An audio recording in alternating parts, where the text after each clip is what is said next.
అందరికీ శుభోదయం. శంకర్ వర్సెస్ శ్రీనివాస్ మా యూట్యూబ్ ఛానల్కి స్వాగతం సుస్వాగతం. నా వెనక లొకేషన్ మీరు చూసే ఉంటారు. బ్యూటిఫుల్ నా చిన్ననాటి ప్లేసు. ఈ ప్లేస్కి వచ్చి వీడియో చేసినప్పుడు నేను ఎక్కువ గెలుస్తూ ఉన్నాను, మా శ్రీనివాస్ ఓడిపోతూ ఉన్నాడు. కాబట్టి ఈ ప్లేస్కి రావడానికి మెయిన్ కారణం ఏంటంటే రాత్రి మనం గెలిచిన గెలుపు మామూలు గెలుపు కాదు, ఆషామాషి ఆట కూడా కాదు. అసలు ఏ రేంజ్లో ఉందంటే రాత్రి ఆట నభుతో నా భవిష్యత్ ఆ రేంజ్లో ball to ball ball to ball. Srinivas చెప్తున్నాడు కదా, అరే మ్యాచ్ అంటే సూపర్గా ఉండాలా, టఫ్గా ఉండాలరా, అప్పుడే ఆట గెలిచిద్ది, చూస్తానికి మంచి రంజుగా ఉంటుంది అన్నాడు కదా. రాత్రి అసలు రండి సార్, రండి వస్తున్నా సార్. కాళ్ళు తడుస్తాయి sir. Okay okay sir okay sir ఇటు రండి సార్, రండి సార్, ఇటు రండి. Okay okay. రాత్రి అసలు సిసరైన ఆట మా వాడికి రుచి చూపించి అసలు ఆట అంటే ఎలా ఉండాలి, ఇలా ఉండాలి అంతే తప్పించి వన్ సైడ్ వార్ కాదు. మొన్న నేను చెప్పా వన్ సైడ్ వార్గా ఉంటుంది, కానీ దాదాపుగా ఆ సీన్ చెప్పినట్టే కనుక టఫ్గా జరిగితే మాత్రం ఆ మ్యాచ్ చూస్తానికి ఆషామాషి ఉంటుంది అనమాట. పులులు పోరాడితే ఎలా ఉంటాయో రాత్రి అస్సలు మనోడు ఆడిన ఆట. కానీ సెకండ్ బ్యాటింగ్లో పాపం కెప్టెన్ మాత్రం వేరే విహారం చేశాడండి. దాదాపుగా మ్యాచ్ ఇటు నుంచి అటు వెళ్ళిపోయింది, శ్రీనివాస్కి వెళ్ళిపోయింది. అయినప్పటికీ కూడా మనవాళ్ళని తక్కువ వాళ్ళ ఒక ఆట ఆడుకో ఇంట్రడక్షన్ తీసుకుంటున్నాను సార్, నా ఆనందం పంచుకుంటున్నాను సార్. కంగ్రాచులేషన్ బాలశంకర్. కాదు ఓకే ఓకే ఓకే. ముంబై గెలిచింది, ఆ. గెలవాల ఓడిపోయింది. బెంగళూరు గెలిచింది, కానీ పిచ్చ హ్యాపీగా ఉంది నీ బాలశంకర్. జట్టు గెలిచినా నా జట్టు గెలిచినా క్రికెట్ ఇద్దరం గెలిచింది. చేయలేదు ఇక్కడికే, అర్థమైందా? క్రికెట్ గెలిచింది ఓవరాల్ గా. ఓకే కాదు ఓకే. శ్రీనివాస్, నా జట్టు గెలిచిన నీ జట్టు గెలిచిన చేరేది మన ఇక్కడికే. కాబట్టి నిజంగానండి, ఏ మాటకు ఆ మాట చెప్పాలి. రాత్రి మాత్రం 100% ఆటగాళ్ళకు కాదు చూసిన ప్రేక్షకులు అలరింపజేశారు. కానీ ఏదో ఒక జట్టు ఓడిపోవాలి, ఒక జట్టు గెలవాల్సింది. కానీ నిజమైన టాలెంట్ గెలిచిద్ది, కాకపోతే ఎక్కడ చిన్న చిన్న మిస్టేక్స్. సో దానికన్నా కానీ లాస్ట్ తమ్ముండు గనక అన్న 4 షాట్లు కొట్టకపోయినట్టయితే ఆ 4 వికెట్ తీసేవాడు కాదు. అర్థమైందయ్యా, అన్నదమ్ముడు సవాల్ రాత్రి. అదే అవునవును, కరెక్ట్. అసలు ఏం లేదండి, రాగానే మా తమ్ముడు దొరికాడని చెప్పి 2 6లు బాగా తీశాడు. ఇక మనోడికి నెత్తురు చొక్కలేదు. కావాలని రాత్రి కనుక మ్యాచ్ ఓడిపోయినట్టయితే తమ్ముడే కావాలని అన్న గెలిపించాడు అని అనుకుంటారండి. మేము అనుకునే వాళ్ళం కాదనుకోండి. కానీ నిజంగా లాస్ట్ ఓవర్లో మనోడు వేసిన, నేను అప్పుడు రాత్రి సీన్ చెప్తున్నా, శ్రీను ఈ టైంలో స్కోర్ కాదు కావాల్సింది వికెట్ కావాలి, వికెట్ పడితే స్కోర్ ఆగిపోయింది అంతే తప్పించి ball to single ball to double set కాదు. ఎందుకంటే ఎటు కొట్టేస్తారు రాత్రి, అంతేగా అనుమానం లేదు, ఎట్టి పడితే రాత్రి ముంబై కొట్టేసిద్ది. కానీ వికెట్ పడితే మాత్రం ఛాన్స్ లేదని చెప్పాను. అదే ప్రకారంగా బాల్ టు బాల్ 2 వికెట్స్, తర్వాత 1 వికెట్, 3 వికెట్ తీసి. చెప్పండి సార్, గెలిచిన వాళ్ళు చెప్తారు, ఓడిన వాళ్ళు వింటారు, ఏం చేస్తాం, పరిస్థితులు అలా అయిపోయినాయి. ఓకే శంకర్, మ్యాచ్ మాత్రం అద్భుతంగా జరిగింది. ముఖ్యంగా నాకు సంతోషాన్ని కొంచెం సంతోషాన్ని ఇచ్చిన విషయం ఏంటంటే, ఓకే, సంతోషాన్ని ఇచ్చిన విషయం ఏంటంటే ఇండియన్స్ ప్లేయర్స్ బాగా ఆడారు. సూపర్. దీంట్లో అదే నేను చెప్తుంది అనమాట. ఇండియన్ ప్లేయర్స్, ముఖ్యంగా లోకల్ బాయ్స్ మామూలుగా ఇండియన్ ప్లేయర్స్. అసలు ఐపీఎల్ ముఖ్య ఉద్దేశం ఇండియన్ ప్లేయర్స్ గ్రోన్ అంటే వాళ్ళు వెలుగులోకి తీసుకురావాలి. ఆ విషయంలో నిన్న టాస్ గెలిచి ముంబై వాళ్ళు, మీ టాస్ తగలయ్యా, ఈ టాస్ ఏంది బాబు, ఈ టాస్ గోల్ చేసావు. అక్కడ మారుతుంది సిచ్యువేషన్. అవును, ఇన్నాళ్ళు టాస్ గెలిచిన వాళ్ళు బ్యాటింగ్ తీసుకోకుండా బౌలింగ్ తీసుకుంటే గెలుస్తున్నారు. ఇప్పుడు సిచ్యువేషన్ మారుతుంది. అవును, మ్యాచ్ జరిగే కొద్దిగా మారిద్దని మనం అనుకున్నాం కూడా. అవును, కానీ మన పాండ్యా గారు మళ్ళీ టాస్ గెలిచి ఫీల్డింగ్ తీసుకున్నాడు. అంటే ఇక్కడ ఏముందంటే ముంబై స్టేడియం కాబట్టి ఫస్ట్ బ్యాటింగ్ వాళ్ళకి ఇచ్చేస్తే నెక్స్ట్ ఏంటంటే చేజింగ్ చేసుకునే అవకాశం ఉంటుందన్న సదుద్దేశం అది. కానీ దాదాపు లాక్కొచ్చారు కదండి. కానీ ఇంకో విషయం శంకర్, మనం తెలియదు అసలు బుమ్రా వచ్చాడు మ్యాచ్ లోకి. అవునా కదా, అసలు మనకు తెలియదు. బుమ్రా ఎప్పుడు జనవరిలో ఆడిలైడ్లో ఆస్ట్రేలియా టెస్ట్ మ్యాచ్ లో ఇంజూరీ అయ్యి బయటికి వెళ్ళిన మనిషి ఈ 4 నెలల తర్వాత ఇవాళ మ్యాచ్కి వచ్చాడు. రాత్రి అది కట్టడి చేస్తారనుకున్నా, వల్ల కాల యాడా కొంచెం ప్రాక్టీస్ చేస్తున్నట్టయితే అవకాశం లేదు. కానీ మనోడు బౌలింగ్ వేసినప్పటికీ దాదాపు చేది ఆడిపోయింది మ్యాచ్ అంతా. కానీ యాడా ఇటు పక్క ఏంది 227 కొట్టారు, 5 వికెట్లు పోయి. అందులో పిల్ సాల్ట్ ఎక్కువగా అవుట్ అయ్యాడయా. అదే బాబు, ఆడేదో లేపుతాడు అనుకున్నాం, అదేమైంది. అదే చెప్పట్లా, లోకల్ మన ఇండియన్స్ ఆడారు. అది సంతోషించాల్సిన విషయం. విరాట్ కోహ్లీ వామ్మో, ఎక్కడ దాక్కున్నాడయ్యో బాబు, ఎన్నాళ్ళు నాకు అర్థం కావట్లేదా. ఆడ అవకాశాన్ని బట్టి ఎక్కువ యువకులకి ఇస్తారనమాట. కానీ రాత్రి మనోడు ఆడవలసిన పరిస్థితి అది. అయితే శంకర్ భలే ఆడాడు విరాట్ కోహ్లీ, మాత్రం పాజిటివ్ గా ఆడాడు, ముఖ్యంగా పాజిటివ్ గా ఆడాడు. అవును, చాలా పాజిటివ్గా ఆడాడు. ఏది బాల్ టు సింగిల్ అట్ట సపోర్ట్ గా తను కూడా కొడతాం బిగించేశాడు. కెప్టెన్ అయ్యా. ఎప్పుడైతే విరాట్ కోహ్లీ కొట్టడం బిగిన్ చేస్తారో ఆపోనెంట్ వాళ్ళు కూడా, ఆపోనెంట్ కాదు మనం ఈ జట్లో ఉన్న వాళ్ళు మిగతా వాళ్ళు కూడా అన్న కొట్టినప్పుడు మనం కొట్టకపోతే చిన్న చూపు కొట్టదు తల దెబ్బేసి. కోహ్లీ 67 కొట్టాడు బాలశంకర్, 42 బంతులకి 2 సిక్స్లు 8 ఫోర్లు కొట్టాడు. పత్తిదార ఆడాడయ్యా కెప్టెన్. బా ఏ మామూలు పత్తిదార పడిక్కలు ఆడాడు. పడిక్కలు 37 బంతులకి 37 స్కోర్ కొట్టాడు. 27 బంతులకి 6 కొట్టాడు, ఈయన ఫోన్ కొట్టాడు. కానీ కెప్టెన్ కొట్టాడు బాలశంకర్, 64 కొట్టాడు, 32 బంతులు డబల్ కొట్టాడు. అసలు భలే, అసలు ఫియర్లెస్ గా ఆడుతున్నాడు క్రికెట్. ఫియర్లెస్ క్రికెట్ ఆడుతున్నాడు, భయపడతల్లా. టెన్షన్ లేదు. ఏ బౌలర్ ఈ బాల్ మనం కొడితే క్యాచ్ చెల్లిద్దా అని ఆలోచిస్తలా, కొడతామే అంతే. ఎంత కాన్ఫిడెన్స్ అంటే అసలు కొట్టిన షాట్లు స్టేడియం మధ్యలో పడ్డాయి వెళ్ళి. 6లు మాత్రం అద్భుతంగా ఆడాడు. 32 బంతులకి 64 కొట్టాడు, 4 సిక్స్లు కొట్టాడు, 5 ఫోర్లు కొట్టాడు శంకర్. ఇదే 4 6 24, 5 4 20, ఇదే 50 పరుగులు కొట్టాడు. కొట్టింది సింగిల్ సీజన్ కూడా తక్కువ. తర్వాత జితేష్ శర్మని కేపర్ అతను కొట్టాడు, పిచ్చి కొట్టాడు. బాధ అసలు వాళ్ళు ముంబైని ఏం లేదు, మీరు టాస్ గెలిస్తే ఫీల్డింగ్ ఎందుకు తీసుకున్నామని బాధపడేది చేశారు శంకర్.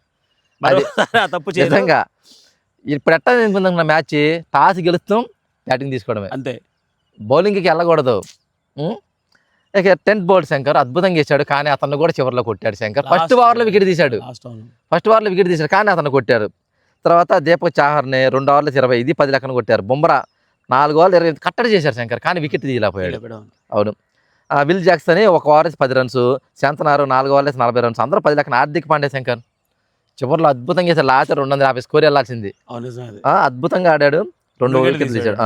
ఇంకో విఘ్నేష్ పాతూర్ అని 1 ఓవర్ 10 రన్స్ ఇచ్చాడు. ఓవరాల్గా బెంగళూరు బ్యాటింగ్ అది బాలశంకర్. నీ విశేషం దీని మీద నీ ఒపీనియన్ చెప్పు. అద్భుతంగా ఆడారని నేను అనుకుంటున్నాను. అంటే నేను ఆ జట్టు కాపోయినా కూడా అత్యద్భుతంగా ఆడారు. నేను అనేది ఏంటంటే మొదటి నుంచి కూడా మనం అనుకునేది ఏంటంటే సీనియర్లు కూడా ఆట ఆడాలి, జూనియర్లు వాళ్ళ స్థాయి వాళ్ళు ఆడేస్తున్నారు, సీనియర్లు కూడా కొంచెం సపోర్ట్ దొరికింది అనుకో, అప్పుడు ఏముందంటే అనుకున్న దానికన్నా కొంచెం స్కోర్ పెరిగింది. మనం అనుకునేది ఏంటంటే 200 దగ్గర నుంచి 200 దాటి 225 ఆ మధ్యలోకి వచ్చింది అనుకో, మ్యాచ్ చూస్తానికి బాగుంటది. ఇప్పుడు వెనక ఉన్నారు వాళ్ళు తక్కువ ఆడారు ముంబై వాళ్ళు. ముంబై వాళ్ళు కూడా భలే ఆడారు శంకర్. నిజంగా వాళ్ళకి ఏదో అసలు దరిద్రమే శంకర్. మొన్న కూడా 10 లెక్కన కొట్టాల్సిన కొట్టుకుంటా వెళ్ళారు, లక్నో మీద కొట్టుకుంటా వెళ్ళారు. సూర్య ఒంటరి పోరాటం చేశాడు, అయినా సరే గెలవలేదు. రాత్రి కూడా అత్యద్భుతంగా ఆడారు బాలశంకర్. రోహిత్ శర్మ 9 బంతుల్లో 17 రన్స్, అదే అతను స్టార్ట్ ఇచ్చాడు. తర్వాత ఇంకో ఓపెనర్ అయిన రెక్లెక్ట్ అయినా 17 పరుగులకు అవుట్ అయ్యాడు.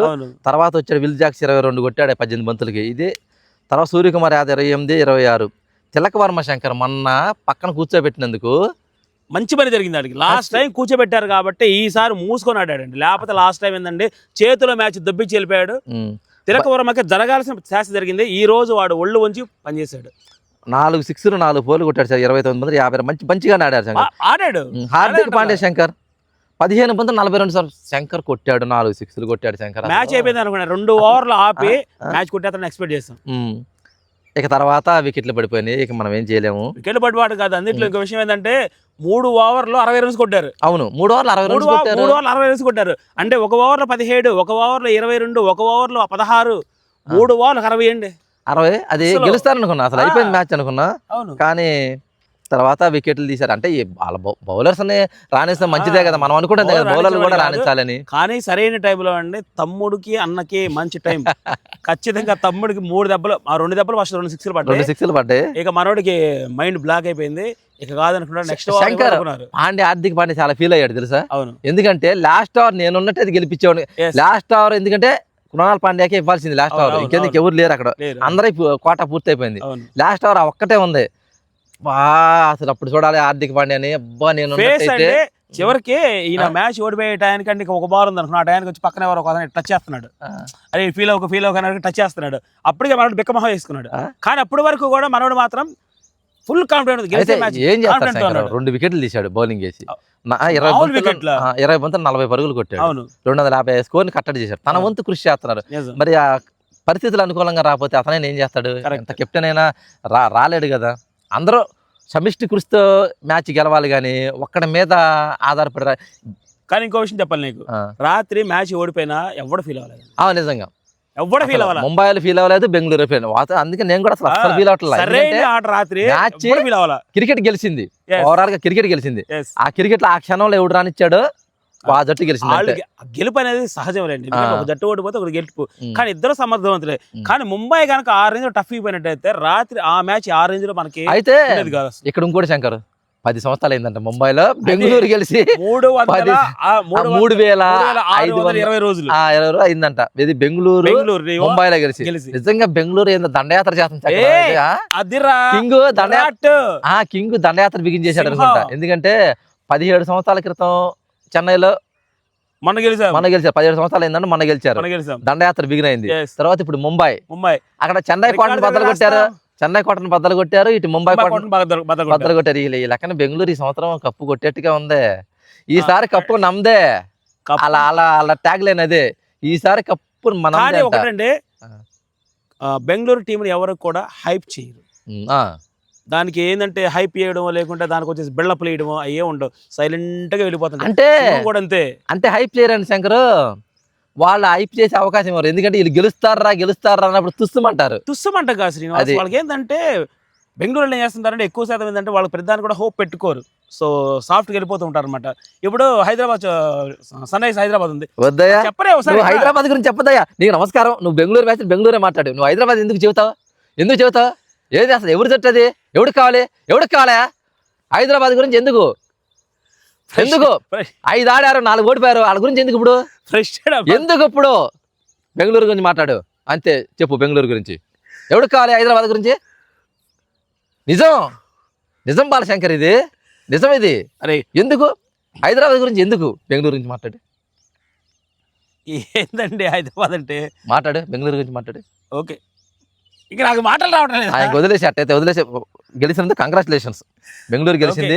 ఈసారి బెంగళూరు కప్పు కొడితే చూడాలని నేను కూడా చాలా కోరుకుంటున్నాను. ఎందుకంటే 2 సార్లు ఫైనల్కి వచ్చింది, ఇది ఐపీఎల్ బిగిన్ అయిన తర్వాత. పాపం 2 సార్లు హైదరాబాద్ చేతిలో ఓడిపోయింది. ఈసారి బెంగళూరు కప్ అని నేను చెప్పడం లేదు, కానీ దాదాపుగా కొడితే ట్రై చేయాలనుకుంటున్నాను. ఒకేళ కనుక బెంగళూరు మ్యాచ్ కనుక ఫైనల్కి వస్తే మాత్రం నేను శ్రీనివాస్ ఇద్దరం కలిపి స్టేడియంకి వెళ్ళి మ్యాచ్ వస్తాను. నేను ఇటు మాట తీసుకెళ్తాను వీడిని. నేను కూడా ఇద్దరు ఎప్పుడు స్టేడియంలో మ్యాచ్ చూడలేదండి. ఒకవేళ కనుక బెంగళూరు కనుక ఫైనల్ కనుక వస్తే నేను శ్రీనివాస్ స్టేడియంకి వెళ్ళి అక్కడి నుంచి రివ్యూ చేస్తాం ఒకసారి. శ్రీనివాస్ ఓకేనా? ఓకే బాలశంకర్, మన కంగ్రాచులేషన్స్. బెంగళూరు గెలిచి మళ్ళీ విజయాల బాట పట్టావు. బెంగళూరు కూడా అలా విజయాల బాట పట్టి తను మంచి అనుకున్న లక్ష్యం సాధించాలని కోరుకుంటున్నాను. అలాగే ముంబై జట్టు కూడా మీరేం నిరాశపడద్దు, కష్టపడ్డారు. మీరు మనసులు గెలిచారు, గుర్తుపెట్టుకుని మనసులు గెలిచారు. వాళ్ళు మ్యాచ్ గెలిచారు, మీరు మనసులు గెలిచారు. మనసులు కాదని మీరు మ్యాచే గెలిచారు. మ్యాచ్ కాదు చెప్పేసి, మ్యాచ్ గెలిస్తే 2 పాయింట్లు, అక్కడ 2 పాయింట్లు రాలేదమ్మా గురించి చెప్పేసి. అమ్మా మనసులో గెలిచారంటే అది ఇంకోలా ఉంటది. మనసులో గెలవడం కాదమ్మా, 100% మ్యాచ్ మీదే. ఎందుకంటే హార్దిక్ పాండ్యా లాస్ట్ టైం ఆయన కేవలం 3 ఓవర్లలో కొట్టిన స్కోరు జనాల కనువిప్పు అనమాట. చాలా వరకు కూడా ముంబై గెలిచింది అనుకోని కూడా అప్పటికి అందరు కూడా టీవీలు ఆపేశారు. అయిపోయింది మ్యాచ్, ముంబై కొట్టేసారి టీవీలు కూడా ఆపేశారు. తెల్లారికి ఏదో అక్కడ కనిపించి ఉండొచ్చేమో, కానీ వాస్తవంగా అయితే మాత్రం మ్యాచ్ అయిపోయింది రాత్రి. ఏది హార్దిక్ పాండ్యా ఉన్నంత వరకు మ్యాచ్ అయిపోయింది. కాబట్టి మ్యాచ్ మీరే గెలుస్తారు.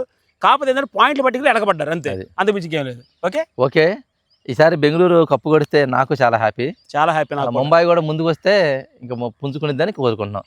అలాగే ఫ్రెండ్స్, మీరందరూ దయచేసి మ్యాచ్గా చూడండి. ఏ బెట్టింగ్ల జోలికి మాత్రం వెళ్ళొద్దు దయచేసి.